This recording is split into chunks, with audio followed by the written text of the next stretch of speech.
It started with something as simple as a favor. My mom had hosted a little get-together for her close friends, mostly women she knew from work, a few of whom I'd seen around for years but never really talked to. I was back home for a while in between jobs, just keeping things steady while I figured out my next move. She didn't ask for much, just the usual chores, small errands. So when she asked me to drop off her friend Carla because it was getting late and her car was at the mechanic, I didn't even blink.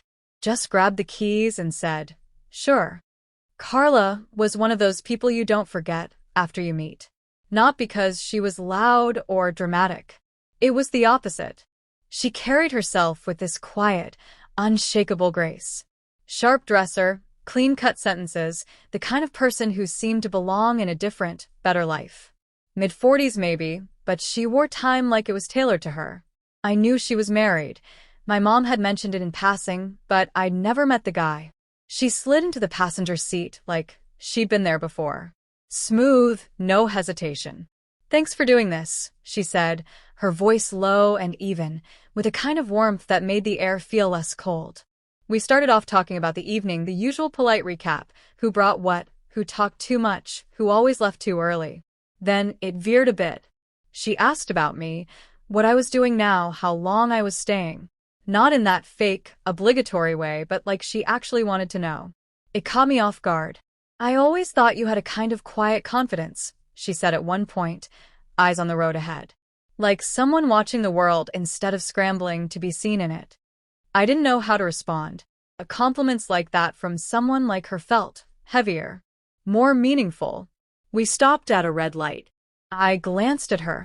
She was watching me, not in an obvious way, just this soft, sideways look. I smiled a little. "You've got away with words." She shrugged, lips curled just slightly. "Just calling it like I see it."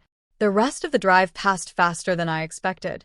It was quiet sometimes, but not uncomfortable. Like we both didn't feel the need to fill the space with noise.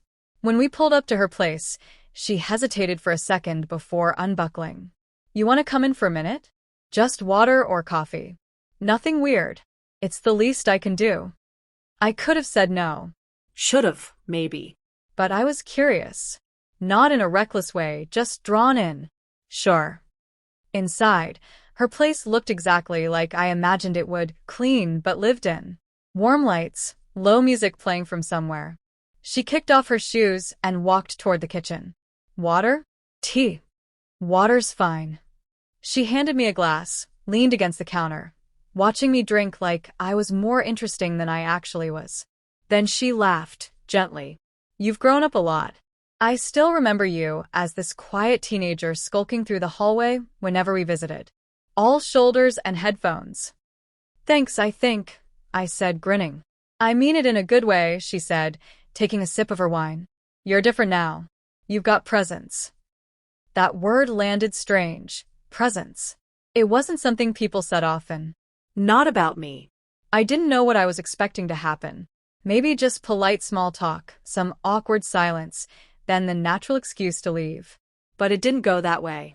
She kept the conversation flowing, not forced, not flirty even, just smooth. She told me about a book she was reading, asked about my favorite movies, then laughed when I admitted I still watched dumb action flicks when I was stressed. At one point, I noticed how close we were standing.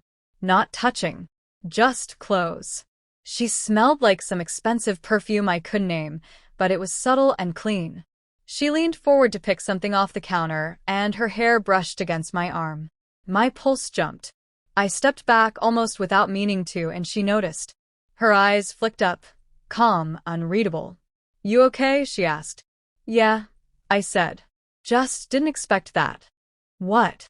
"Nothing," I lied. She gave a small smile. "You're sweet." That should have been the end of it. A nice moment, an awkward beat, then a thank you and goodbye. But something hung in the air. Something neither of us named. She set her glass down and walked to the living room.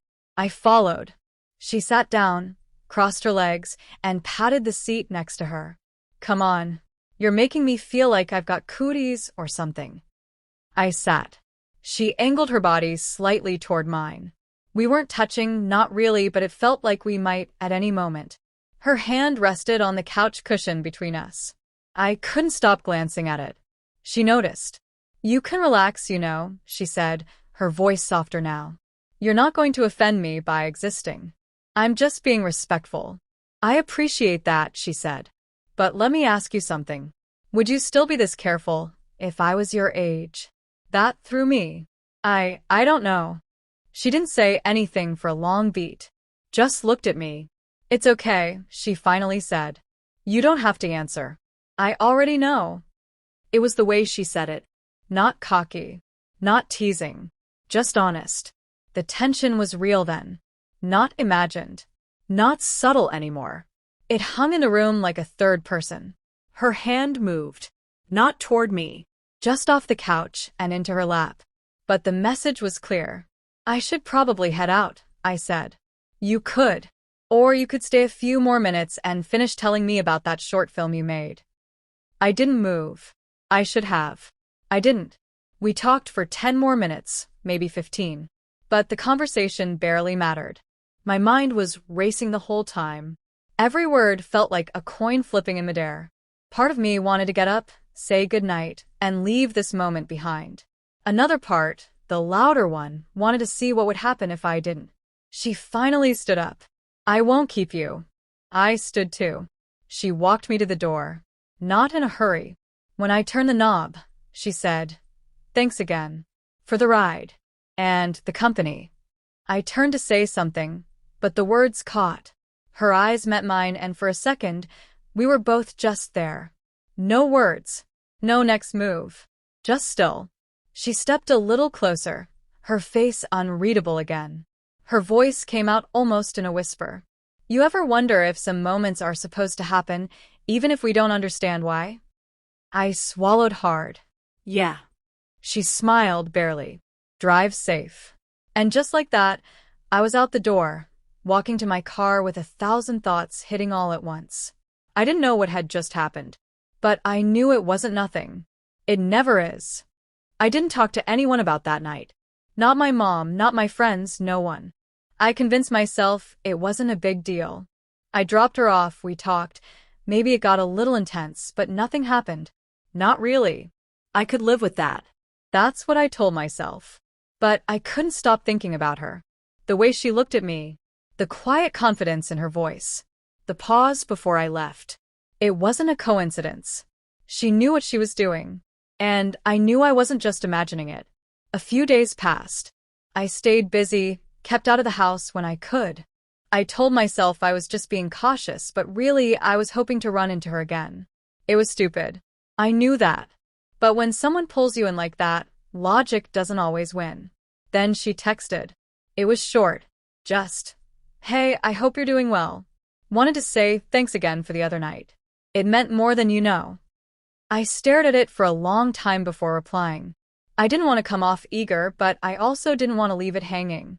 "No problem. Was nice talking to you. Hope everything's good on your end." She responded almost immediately. "Maybe next time I'll get to finish that story you started." I didn't know how to read it. Flirty? Friendly? Both. I sat with it, thought about deleting the whole thread, but I didn't. Later that evening, she called. Said she was nearby, grabbing groceries, asked if I had a few minutes. Said it like it was no big deal. I told her yeah, sure, and gave her the address of a coffee shop close to me. We met outside, just talked for a bit, nothing intense. But the way she looked at me, it was there again. That unspoken tension. Then she said something that stuck. "I think we both know there's something here. I'm not asking for anything, just being honest." I didn't know what to say. I didn't even know if I wanted to hear it. But she said it calmly, with that same poise she always carried. Like, she wasn't trying to pressure me, just stating a fact. I walked her to her car. She didn't try to touch me. She didn't need to. The message was already clear. The next few days, I found myself playing the conversations over in my head, trying to dissect every word, every look. I told myself I had no reason to feel guilty. Nothing had happened. But guilt doesn't wait for actions. It grows in the space between thoughts. Then she called again. Said she had an afternoon free. Asked if I wanted to stop by and help her with something around the house. A picture that needed hanging. Some light bulb she couldn't reach. I knew it was an excuse. She knew I knew. But I went. When I got there, she was dressed casually, hair tied back, no makeup. She looked different. Softer. She handed me a screwdriver, showed me the frame. I got to work, trying not to overthink it. "You're good with your hands," she said, leaning against the wall, arms crossed, watching me. I laughed. "That sounds like a setup." "Maybe," she said. "Maybe not." After it was done, she offered me something to drink. I said water. She poured wine. Handed me a glass anyway. We sat on the couch again, like the first night. She asked me about my family, my past relationships. I gave her surface-level answers.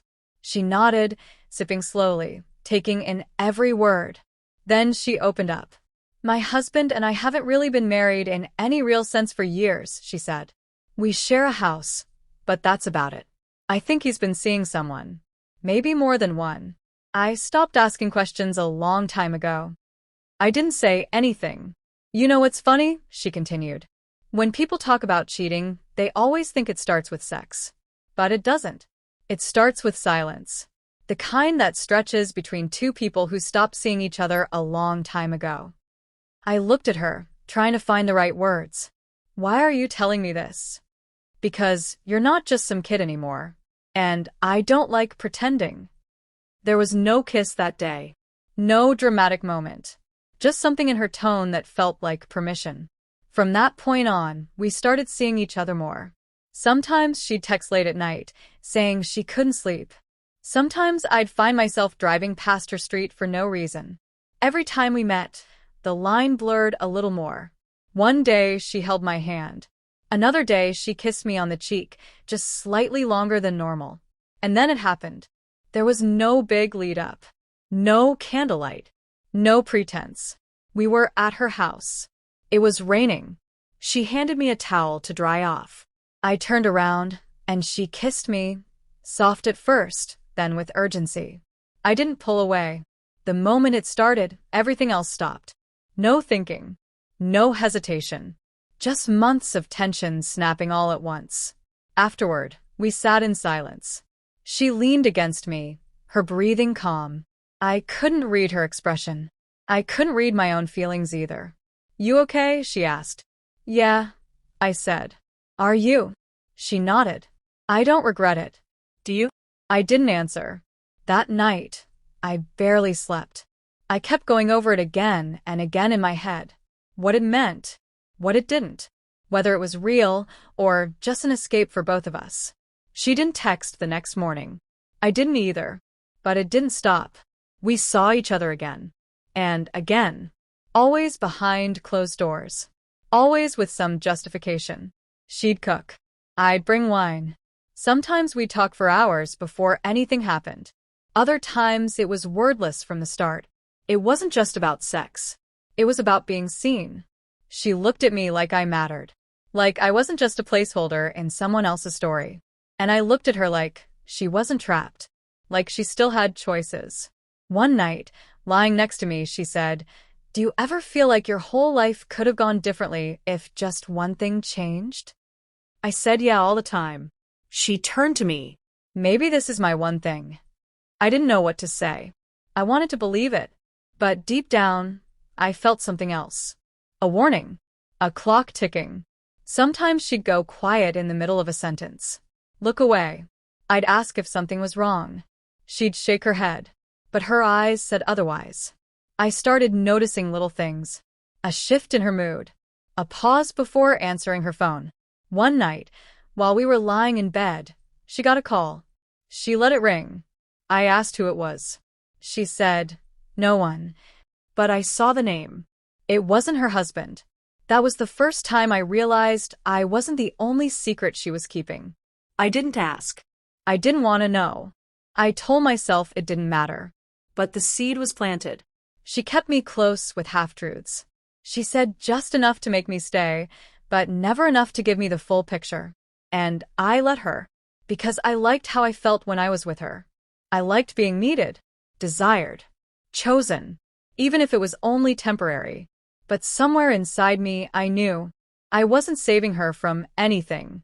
She was just letting me believe I was. Things started to shift.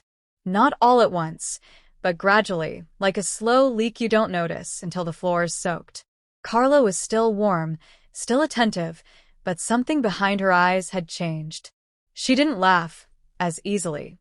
She'd drift off mid-conversation, fingers tapping her wine glass, lost in thought. I started to feel like I was chasing something I already had. She never said anything outright, but the silences got longer, the meetings shorter. Sometimes she'd cancel last minute, saying she wasn't feeling well or had errands to run. I didn't push back. I just nodded, said, okay, and hung up. But the weight sat there. Then one night she messaged me, "Can we talk?" That was all. I knew what it meant, or I thought I did. When I showed up, she looked tired. Not sick, not worn down, just emotionally drained, like she'd been holding something too long. She didn't hug me, didn't touch me at all. "I think we need to slow down," she said. "Why?" She hesitated. "Because I'm starting to feel things I didn't plan on feeling. And it's complicated." That word again. Complicated. It always shows up right before the truth. "You didn't feel anything before?" I asked. "I did," she said quietly. "But now I can't ignore it. And I'm not sure what that means for either of us." I stood there, trying to make sense of it. "So, what, you just want to stop?" "No. I don't want to stop. I just can't keep pretending this doesn't have consequences." I felt heat rising in my chest. "What consequences?" "You said your marriage was already over." "It is. But ending a marriage isn't like flipping a switch. There's history, people involved, emotions. And you," she paused. "You're not just some casual thing anymore." She was trying to protect something. Maybe herself. Maybe me. But it didn't feel like protection, it felt like distance. After that night, we didn't talk for almost a week. No texts. No missed calls. Just space. The kind of space that feels louder than any fight. I told myself to move on. I tried going out, seeing old friends, distracting myself. But it all felt fake. Nothing clicked. No one else made me feel the way she did, even in silence. Then she reached out again. A late-night call. No greeting, no explanation. Just, "Can you come over?" I didn't ask why. I just went. She opened the door and pulled me in like she'd been holding her breath since the last time. No words. Just hands. Mouths. Need. Whatever doubts we'd had disappeared into the room like smoke. Afterward, she cried. Not loudly. Just quiet tears sliding down her face as she stared at the ceiling. I wiped them away. "What's going on?" "I don't know who I am anymore," she said. "When I'm with you, I feel alive. But then I remember what I've done, who I've become." "You haven't become anything. You're just human." She shook her head. "No. I made choices. I crossed lines. I broke something inside me that I don't know how to fix." I didn't know how to respond. I just held her. From then on, our time together came in bursts. A few intense hours. Then days of silence. She kept pulling me in, only to push me away again. It was like she was testing the limits of what she could feel without falling apart. I started asking questions. Not about her husband, I never cared about him. But about us. About what we were doing. About where this was headed. "Do you see a future here?" I asked once. She looked at me like I'd asked something cruel. "Don't do that." "Do what?" "Make this something it's not." "Then what is it?" I asked. "It's real," she said. "But real doesn't always mean forever." I hated how much sense that made. Still, I kept coming back. I kept answering her calls, showing up at her door, convincing myself it was worth it. That maybe things would change. That maybe she'd choose me. But deep down, I knew she already had someone else. I never said it out loud. I didn't want to make it real. But I saw the signs. The way she checked her phone and put it face down. The texts she answered quickly, then erased. The way she started getting dressed faster after we were done, like she was running late for something that didn't involve me. One afternoon, I left something at her place, a hoodie. When I came back the next day to get it, she handed it to me in a bag, already folded. Did someone else see it? I asked without thinking. She didn't answer. That silence was louder than a confession. I didn't explode. I didn't accuse. I just nodded, took the bag, and left. For the first time, I didn't look back. That week was a blur. I didn't eat much. Slept even less. The thought of her with someone else made me feel sick. Not out of jealousy, but because I realized how little of her I'd ever really had. I was the escape, not the destination. Eventually she called. I let it go to voicemail. She called again, then a third time. Finally, I picked up. "I never lied to you," she said, voice shaky. "You just didn't tell me the truth." There's a difference. No, there's not. Not when it feels the same. I didn't mean to hurt you. That doesn't mean you didn't. Silence. "I miss you," she whispered. "You miss the idea of me. That's not fair." Neither was any of this. She didn't argue. Just breathed into the phone, like she wanted to say something but didn't have the strength. "I can't do this anymore," I said. "I'm done being half of something that never had a chance to be whole." She didn't beg, didn't plead, just said, "Okay." Then the line went dead. That should have been the end. But even endings don't come clean. A month passed before I saw her again. No texts, no calls, no accidental run-ins. It was like we had both silently agreed to pretend it never happened. I went back to my routine, work, home, the same roads, the same people, but everything felt a little duller. Like someone had turned the color down on the world. I didn't hate her. I wasn't angry anymore. But there was an emptiness I couldn't shake. Not from losing her, but from realizing I'd never really had her to begin with. Then out of nowhere she messaged. "Can we talk? One last time. Please." I stared at the screen. I didn't answer right away. I walked around for hours, thinking maybe closure was a trap. Maybe it was another excuse to reopen what I'd just barely closed. But some part of me needed to hear her out. Not for her, but for myself. When I saw her, she looked different. She always looked composed, but this time there was no armor. No makeup, no small talk. Just tired honesty in her eyes. "I'm not going to pretend this isn't hard for me," she said. "You were more than I expected. You made me feel things I hadn't in years. But I messed it up. I brought you into a world that was already broken." I listened, not because I expected redemption, but because I wanted to understand the version of her I never got to meet. "I wanted to believe we could rewrite the rules," she continued. "That maybe this one decision could change everything. But it's not that simple. Life has weight. Guilt doesn't just go away because you feel love again." I nodded. "Did you love me?" She looked down. "I loved what you gave me. I loved how I felt when I was around you. But if I say I loved you, it makes what I did unforgivable. That's not for you to decide." "No, but it's the only way I can live with it." We sat there in silence for a while. No tension. No resentment. Just the kind of quiet that comes when two people have nothing left to hide. Then she said something that stuck with me. "You were the right feeling at the wrong time. And I'm sorry that means you have to carry something I should have never handed you." I left that day knowing I wouldn't see her again. Not because I didn't want to, but because I finally understood that some stories aren't meant to continue. Some people are meant to teach you something and leave you with the scar to prove it. In the days that followed, I started to let her go, not with anger, not with bitterness, but with acceptance. I stopped checking my phone. Stopped replaying the what-ifs. I let the ache be a reminder that I had felt something real, even if it wasn't sustainable. I didn't tell anyone the full story. I still haven't. It wasn't out of shame, but because putting it into words would strip it of the weight it carried. And some things don't need explaining. They just need to be lived. But that experience changed me.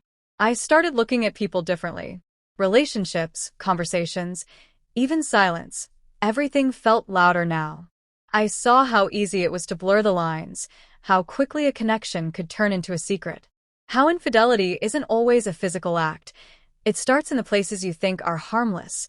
The long stares, the missed calls, the withheld truths. And I learned that love isn't always a rescue mission.